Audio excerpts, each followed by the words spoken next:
সুপ্রিয় বন্ধুরা, আজকে আমি আমাদের কলেজ ক্যাম্পাসের একটা স্বল্প পরিচিত বা অপরিচিত অথবা আনকমন একটি ফলের গাছ তোমাদেরকে দেখাবো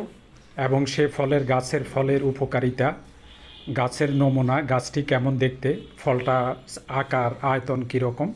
এগুলা তোমরা আজকে দেখতে পাবে। আমি আশা করছি যে তোমরা আমাকে যথেষ্ট সহযোগিতা করবে এবং এই গাছের নাম হচ্ছে করমচা। এই করমচা গাছটা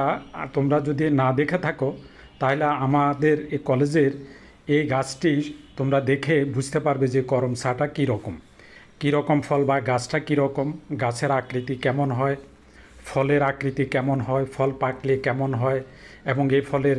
উপকারিতা কী কী, এ ফল আমরা কেন খাবো,